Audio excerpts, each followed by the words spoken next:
दोस्तों, स्वागत करता हूं आप सभी का आपके अपने YouTube चैनल रॉयल एग्जाम में। दोस्तों, आज हम इस वीडियो में जानने वाले हैं राष्ट्रपति के बारे में, उनके बारे में संपूर्ण जानकारियां हम इस वीडियो में जानेंगे। जैसा कि आपको मैं बताने वाला हूं, राष्ट्रपति को शपथ कौन दिलाता है। जी हाँ दोस्तों, पहले दोस्तों मैं बता दूं आपको ये वीडियो देखनी क्यों चाहिए। ठीक है, अगर आप पढ़ रहे हैं तो ऐसा नहीं है कि आप पढ़ रहे हैं तभी इस वीडियो पे देखें। आप पढ़ रहे हो या ना पढ़ रहे हो तब भी आपको इस वीडियो को देखना है, क्योंकि ऐसा नहीं है कि राष्ट्रपति के बारे में सिर्फ वही जाने जो स्कूलों में पढ़ाई करते हैं। ऐसा नहीं है, राष्ट्रपति के बारे में सभी को जानना जरूरी है, क्योंकि जो राष्ट्रपति होता है वो भारत का जो होता है सबसे बड़ा आदमी होता है, या भारत का सबसे सम्मानित पुरुष होता है। ठीक है, ऐसा कर सकते हैं कि भारत का सबसे बड़ा जो व्यक्ति होता है वो राष्ट्रपति होता है। तो भारत के बारे में, राष्ट्रपति के बारे में जानना हमें बहुत जरूरी है। ठीक है, तो सबसे पहले हम इस वीडियो में जो जो जानने वाले हैं उसके बारे में सबसे पहले जान लेते हैं। ठीक है, जैसे कि आपके पास कुछ यहाँ सवाल हमने लिखा है, क्या है वो तो आप देख रहे हैं। पहला सवाल आपको ये जानना है कि राष्ट्रपति को शपथ कौन दिलाता है। ठीक है, जैसा कि अभी कुछ हाल ही दिनों में द्रौपदी मुर्मू जी जो एनडीए की उम्मीदवार थे, उन्होंने जीत हासिल की है राष्ट्रपति के चुनाव में। यशवंत सिन्हा को हरा दिया, द्रौपदी मुर्मू जी जीत गई हैं।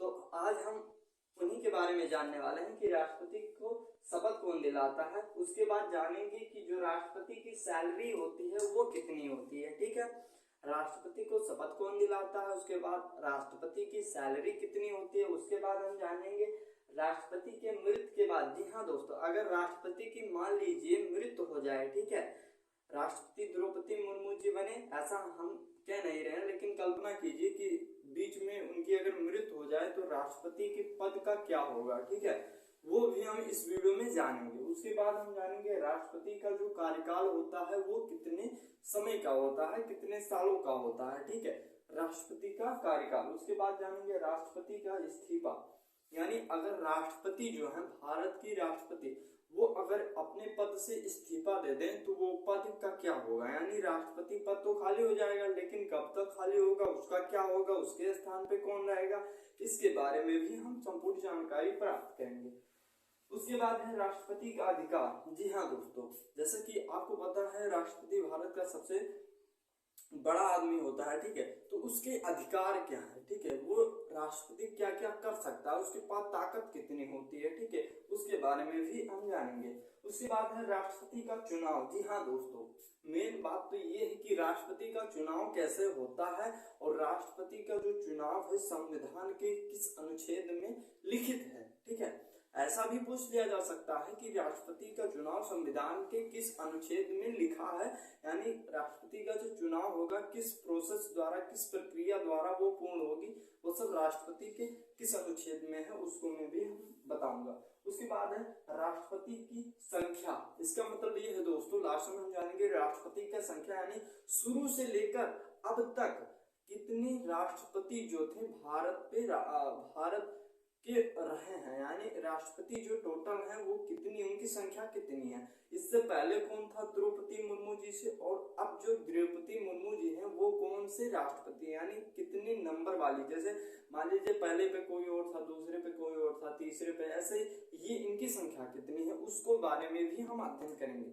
और इसके बाद जानेंगे कि अगर राष्ट्रपति पद इस्तीफा देने के बाद अगर वो खाली रहता है, ठीक है, राष्ट्रपति पद, तो कितने समय तक खाली रहता है, 1 साल 2 साल, कितने सालों तक या कितने महीनों तक वो पद खाली रहता है, इसके बारे में संपूर्ण जानकारी हम इस वीडियो में जानेंगे। तो सबसे पहले हमारा जो टॉपिक है हम इस पे फोकस करते हैं। ठीक है, राष्ट्रपति को शपथ कौन दिलाता है। ठीक है, तो सबसे पहले हम ये जान लेते हैं दोस्तों, हम सबसे पहले जानने वाले हैं राष्ट्रपति को शपथ कौन दिलाता है। ठीक है, तो मैं बता दूं, भारत के राष्ट्रपति को जो चीफ जस्टिस होते हैं वो शपथ दिलाते हैं। जी हाँ दोस्तों, भारत के जो चीफ जस्टिस होते हैं वो राष्ट्रपति को शपथ दिलाते हैं। अब बात आती है कि अगर चीफ जस्टिस की अनुपस्थिति रहे, यानी उस समय चीफ जस्टिस भी ना हो, तब क्या किस प्रकार द्वारा इनकी जो है शपथ ग्रहण होगा।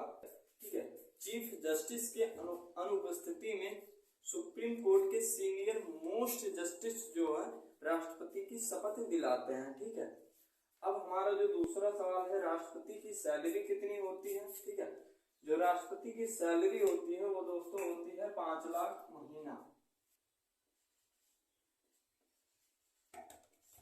5 लाख महीना दोस्तों, जो राष्ट्रपति की सैलरी होती है वो 5 लाख महीना होती है। अब बात करते हैं राष्ट्रपति के मृत्यु के बाद होता क्या है।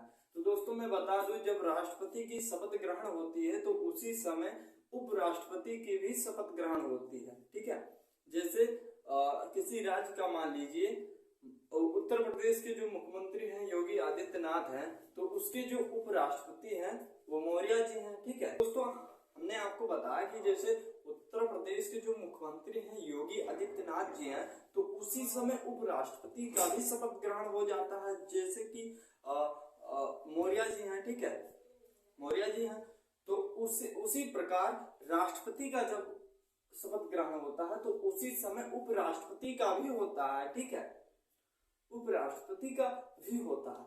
तो जब इनकी मृत्यु हो जाती है, राष्ट्रपति की जब मृत्यु हो जाती है उनका कार्यकाल पूरा होने से पहले, तो उस समय जो कार्यभार रहता है राष्ट्रपति का, वो जो है उपराष्ट्रपति संभाल लेते हैं। सारा काम जो है उपराष्ट्रपति का हो जाता है। ठीक है, ठीक है, हमने बताया क्या उपराष्ट्रपति के मृत्यु के बाद क्या होता है, हमने सारी चीजें बता दी। अब बात आती है राष्ट्रपति का जो कार्यकाल होता है वो कब तक होता है। ठीक है, जो राष्ट्रपति का कार्यकाल होता है वो जो होता है 5 साल का होता है। ठीक है, कितने साल का? 5 साल। ठीक है, जो दोस्तों राष्ट्रपति का कार्यकाल होता है वो 5 साल का होता है। ठीक है, अब दोस्तों बात करते हैं राष्ट्रपति का इस्तीफा। ठीक है, हमारा जो अगला टॉपिक है, राष्ट्रपति का इस्तीफा अगर हो जाता है तो क्या होगा। ठीक है, राष्ट्रपति का अगर इस्तीफा, वो अपने पद से इस्तीफा दे दे तो क्या होगा, तो उस समय होगा ये। ठीक है, पहली बात तो बता दे, अगर राष्ट्रपति इस्तीफा देता है तो ज्यादा से ज्यादा जो उसकी प्रक्रिया है वो 6 महीने तक ही होती है। यानी उस पद को, राष्ट्रपति पद को 6 महीने से ज्यादा खाली नहीं रख सकते। एक बात आप ध्यान रख लीजिए। ठीक है, यहाँ से बहुत सारे क्वेश्चन पूछे जाते हैं आपके एग्जामों में, लेकिन आपको पता नहीं होता। ठीक है, अगर राष्ट्रपति जो है मान लीजिए वो इस्तीफा दे देते हैं राष्ट्रपति पद से, तो 6 महीने से ज्यादा जो है उसको पद को खाली रखा नहीं जाता, उसी के अंदर कोई नया राष्ट्रपति या उपराष्ट्रपति पद संभाल लेते हैं। अब बात करते हैं राष्ट्रपति का अधिकार क्या होता है। ठीक है, राष्ट्रपति का अधिकार क्या, राष्ट्रपति होता है क्या, जो भारत का राष्ट्रपति होता है वो तीनों सेनाओं का जो होता है प्रमुख होता है। तीनों सेनाओं, थल सेना, वायुसेना, जल सेना, ऐसे जो है। ठीक है, इंडियन नेवी, इंडियन एयरफोर्स, उसके बाद इंडियन आर्मी। ठीक है, इन तीनों का जो है प्रमुख होता है कौन, राष्ट्रपति। ठीक है, हालांकि प्रमुख होता है। ठीक है दोस्तों, अब उसके बाद जानते हैं जो राष्ट्रपति होता है वो संविधान के अनुच्छेद 72 के तहत, ठीक है, संविधान के अनुच्छेद 72 के तहत किसी की जो है सजा को माफ कर सकता है। ठीक है, क्या दोस्तों, संविधान के अनुच्छेद 72 के तहत जो राष्ट्रपति होता है किसी की सजा को माफ कर सकता है। अब बात आती है किस प्रकार की सजा, किस प्रकार की सजा को वो माफ कर सकता है। ठीक है, तो चलिए देखते हैं।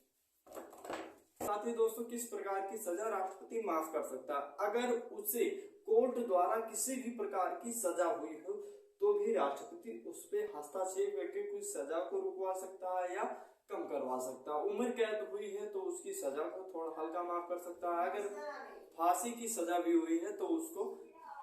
ठीक है दोस्तों, हमने क्या बताया, राष्ट्रपति। ठीक है, अब जानते हैं राष्ट्रपति का अधिकार क्या होता है। ठीक है, राष्ट्रपति का अधिकार होता है दोस्तों, राष्ट्रपति का अधिकार ठीक उसी प्रकार होता है जिस प्रकार ब्रिटेन की जो महारानी है क्वीन एलिजाबेथ, ठीक उसी प्रकार जितना उनको अधिकार ब्रिटेन में दिया जाता है उसी प्रकार भारत के राष्ट्रपति को भी उतना अधिकार दिया जाता है। उसके बाद आती है दूसरी जो ताकत होती है, अधिकार होता है, वो ये है कि जो भारत का राष्ट्रपति होता है वो तीनों सेनाओं का प्रमुख होता है। क्या, फिर से बोलिए सर। चलिए बताता हूँ, जो राष्ट्रपति का राष्ट्रपति, भारत का जो राष्ट्रपति हो वो तीनों सेनाओं का प्रमुख होता है। कौन कौन सी?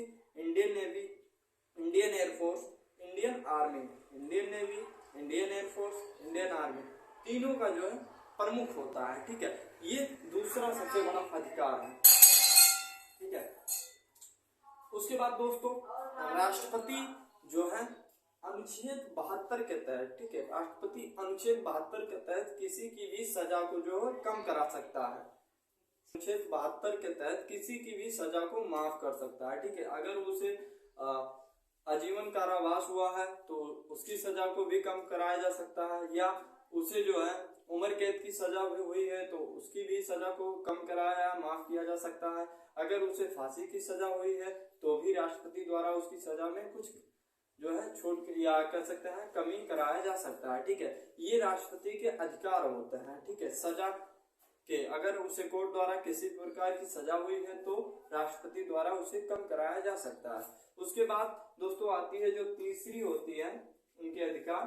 ठीक है दोस्तों, जो राष्ट्रपति का तीसरा अधिकार होता है, जो अंतरराष्ट्रीय समझौते होते हैं, संधियां होती है, वो राष्ट्रपति के नाम पर ही होती है। यानी एक देश से दूसरे देश में जो समझौते होते हैं, संधियां बनती हैं, वो राष्ट्रपति के नाम पर ही बनती है। ऐसा नहीं है कि कोई किसी राज्य का मुख्यमंत्री जाए किसी देश से व्यापार करे, ऐसा नहीं है। जब तक राष्ट्रपति उसमें हस्तक्षेप नहीं करेगा वहां से कुछ नहीं हो सकता। ठीक है, अब बात करते हैं हम अगले अधिकार की। हमने कई सारे अधिकार बता दिए आपको, अब आता है दोस्तों अगला अधिकार। ठीक है दोस्तों, अब हम जानने वाले हैं अगले अधिकार के बारे में, जो राष्ट्रपति का अगला अधिकार होता है। ठीक है दोस्तों, अगला अधिकार यह है कि किसी भी प्रकार का कानून अगर संसद से पारित हुआ है, ठीक है, क्या किसी प्रकार का जो कानून है संसद से पारित हुआ है उसको राष्ट्रपति उसमें हस्तक्षेप कर सकता है या उसको रुकवा सकता है।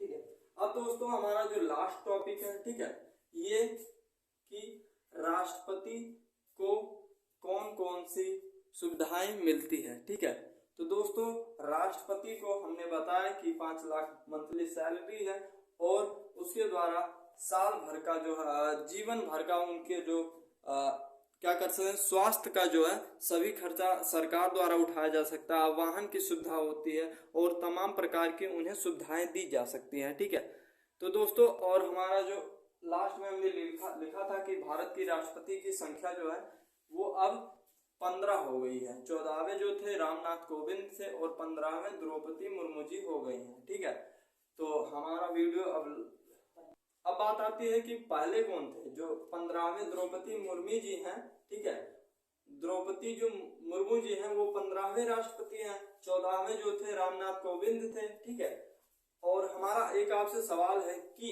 जो भारत के पहले राष्ट्रपति हैं उनका आप कमेंट बॉक्स में जवाब जरूर दीजिए। ठीक है, जो भारत के राष्ट्रपति हैं सबसे पहले उनका जवाब आप कमेंट बॉक्स में दीजिए। आपसे एक सवाल है दोस्तों, और मैं एक बात बता दूं, जैसे यहाँ लिखा था शपथ, ठीक है, राष्ट्रपति का शपथ, तो दोस्तों कोई भी राष्ट्रपति हो उसका शपथ हमेशा हर साल नहीं 5 साल के बाद सिर्फ 25 जुलाई को ही लिया जाता है। ठीक है, ना 26, ना 24, ना मई, ना जून, कोई भी नहीं, सिर्फ जुलाई की 25 तारीख को ही राष्ट्रपति का शपथ ग्रहण होता है और नहीं। ठीक है,